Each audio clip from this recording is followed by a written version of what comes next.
save me moving this mic back and forth. I like The hand back there that could stand a little more volume. A little more volume? Is that enough? Great. Okay, they said you can be fine. I'll let you guys keep that so I don't have to move it back and forth. You made a statement about evolution going on today. It's measurable. It's I don't know if you use the term irrefutable, that it is going on today. We can give us some illustrations. Give us some examples of evolution going on today. Remember that the geologist views evolution as a process in which reality, the universe, and everything on it and in it is evolving. It's not just the organism. So I'm evolving too. I'm getting older. Well, I'm afraid ontogeny is your problem and phylogeny is what we're after, if you want some big words. But the long and short of it is, as an individual, you don't count.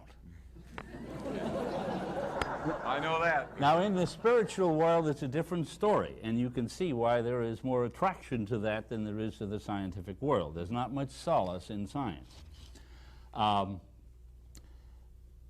The concept of plate tectonics and seafloor spreading is almost mind-boggling in its simplicity, and it refuted a lot of things that geologists and geophysicists thought. At the same time, it explains a lot of things. Basically, what is happening is that our continental plates, or the continents, are moving.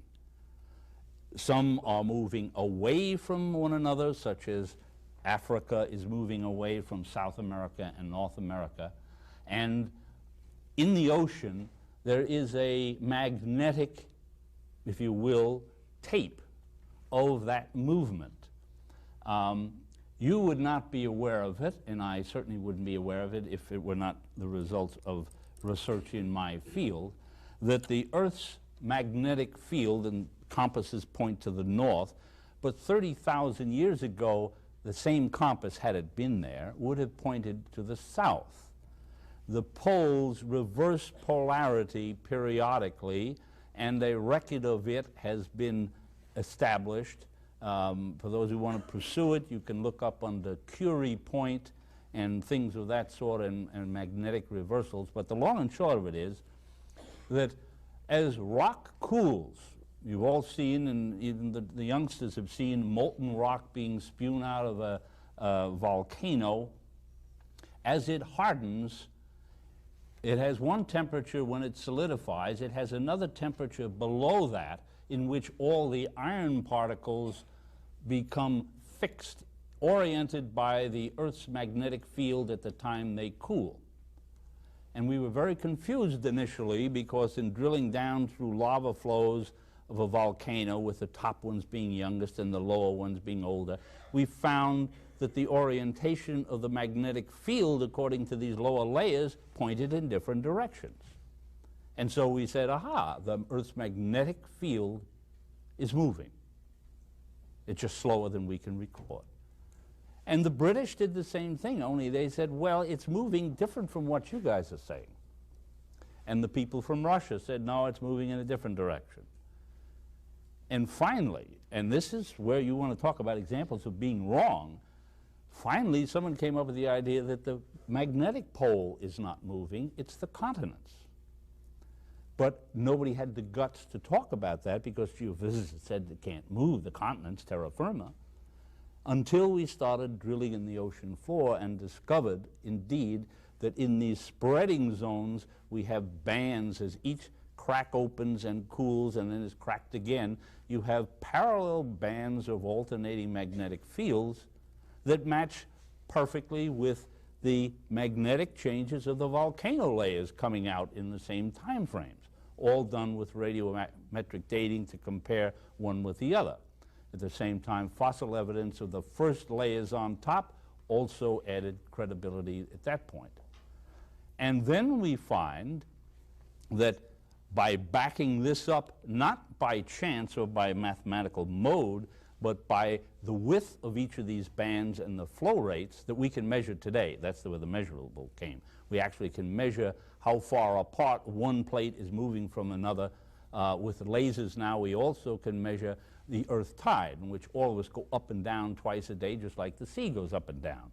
But until we had the laser to measure very accurately, we couldn't come up with this. And we now can see such things and project even into the future where continents are going. But this process is going on right now and is changing the face of the Earth as it has, and we can reconstruct back, I would say, with reasonable, and what reasonable is, I can't quite spend the time tonight to tell you, but reasonable accuracy for about 500 million years. But when we talk billions of years, no, because the Earth has not had a crust or an atmosphere or a number of things for its entire life. That crust evolved, that atmosphere evolved, and as each came into place, there are some, and we joked about this, who will try to divide that into sevenths and make this the 7 days. This is sort of a wishy-washy thing, a characteristic of political years, where people are for the old and for the young, and they're for the rich and for the poor, and anything to get elected. And somehow you have to get this in balance in a way that you can accept. I could say glibly, you all obey the law of gravity and the first and second laws of thermodynamics much more faithfully than you do the 10 Commandments and the Golden Rule. And I look at the record of Homo sapiens worldwide to substantiate my position. And I'd be willing to bet 10,000 bucks that nobody will come up with any evidence to refute this. And so when we say through polls what people believe, you're saying that most of these people believe in God. And I say, fine. But were I to place scientific judgment upon that belief, I would judge them by the properties and the quality of their life. And I don't do that simply because who am I to judge? But I emphasize that this is not a battle between science and the Judeo-Christian heritage. Science applies to the universe. And if indeed we find one day that there are other solar systems with people on it, I'm sure that will be embraced under my many mansions, right? So the Bible's got it, right. And those people will be living under the same scientific truths that we have established, but not the falsehoods that we as yet do not understand. And that's all I'm saying, is for each of you, we must recognize we work in two different arenas. The Bible is a text that you accept as being true. And perhaps you have a gentleman like this to interpret it for you, although I favor your interpreting it yourself. On the other hand... So do I, by the way. Okay, well, I don't know, I don't even know your faith, see, so I don't know where you're coming from.